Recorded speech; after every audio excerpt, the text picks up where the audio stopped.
contribute to workplace innovation. So, ibig sabihin, paghatag o bagong idea aron mapaayo ang trabaho. So, magmugna o bagong paagi. Usog yun nga makatabang aron mahimong mas paspas ang trabaho. Mas sayon o mas maayo ang imong pagtrabaho. Ang ikauno, present relevant information. Pagpresentar sa angay o tugmang impormasyon. So, paghatag o report, paghatag o tugmang impormasyon o presentation nga tinaw, klaro, husto o masabtan sa mga kauban o sa ato ang supervisor o sa atong boss. Ang ikapito, practice occupational safety and health policies and procedures. So, pagsunod sa mga palisiya, so sama sa giingon ni Ma'am Ginita ganina. So, natay palisiya. So, dapat ato ang sundon. Pamaagi sa kaluwasan o himsog na trabaho. Pagsunod sa mga labda sa kaluwasan aron maligayan ang disgrasya or aksidente. Paggamit sa personal protective equipment or PPE. So, sa may personal protective equipment sa dressmaking.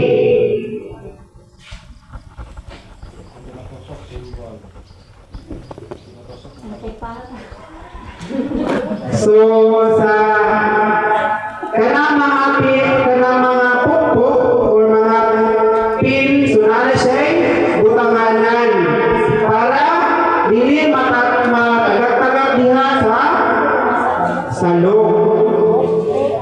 So, nana siya butanganan, pin cushion.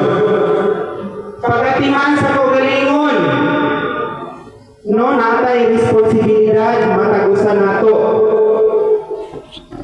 Ang ikawalo, exercise efficient and effective sustainable practices in the workplace. So, pag-practice sa efficiency o malungtarong pamaagi sa trabaho. Gusto paggamit sa oras. So, for example, sa pag-pattern, itagaan na mo 30 minutes sa pag-pattern. So, blouse and pants na siya. So, sa sulod sa 30 ka minutos, so dapat humnonin mo. Kay maura na ihatag na oras.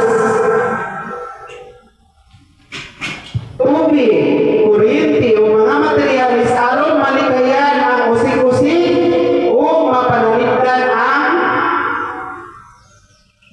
disgrasya.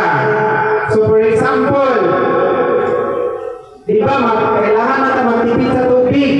Kung layo kitang tubig, magtipid na sa tubig. Sa kuryente,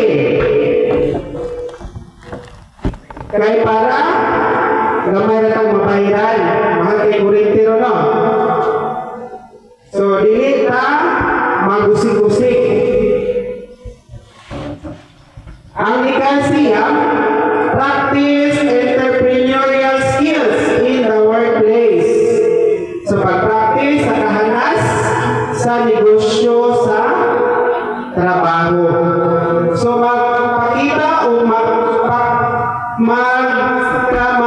magkaugmaon, pagkamatinudanon, pagtipid sa gasto, o pagpangita o mga oportunidad.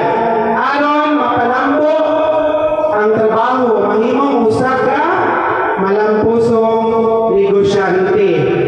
So, dili man ato matagna, no, basing haan ninyo diri nga magtukod o dress siya puhon.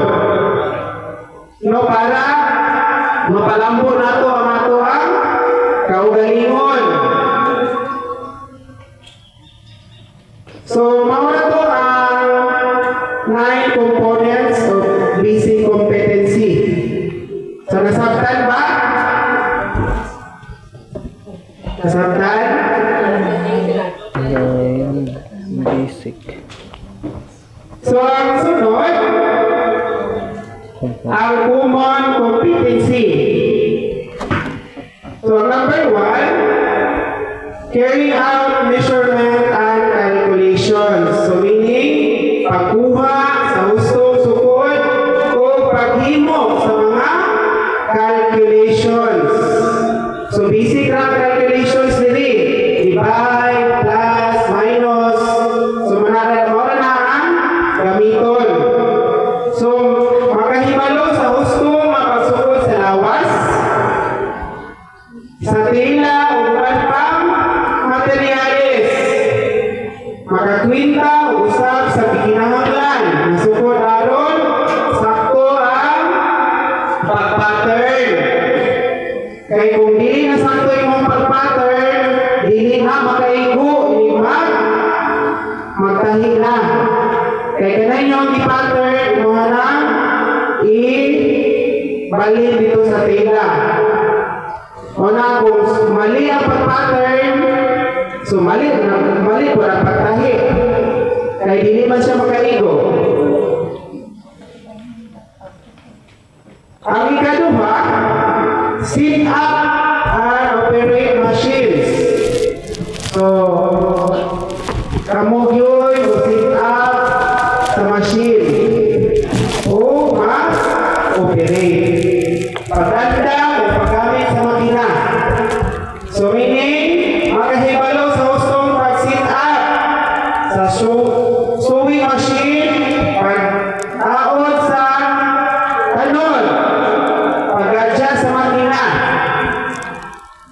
o paggamit ini sa luwas o gusto nga paagi. So anyway, tuluan pa man mo para makahibalo. Ang ikatulo, perform basic maintenance. So pagbuhat sa batakang pag-maintenance sa makina para mapadali ang ato ang paggamit sa makina. So, ato na siyang pagahingluan. So, kung kailangan butangan ng oil, butangan nato. Pag-inspection sa sewing machine, aron magpabilig maayo ang kondisyon ni ini kung malikayan ang kadaot. Ang ikaupat, apply quality standards. So, saan na ito pag-apply ang quality standards sa dressmaking? So, pagsunod sa mga sugdanan sa kalidad. So, buot pa sa buot, siguraduhon na ang nahimong produkto half-style. So, for example, na napatahin ninyo, unya, dili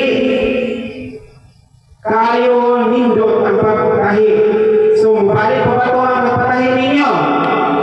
Dili na, dili nindot o dili half-style ang imuhang pagtahi. Limpyo. So, dapat limpyo, sakto ang sukod, walay dipikto, o makasunod sa ginahanglang kalidad sa customer or kumpanya. Kung bati ay mong pagtahi, tawayod ka. O na nga ito ang siguraduhon ang quality standards para ang inyong customer magbalik-balik. So, mga ito ang common competencies.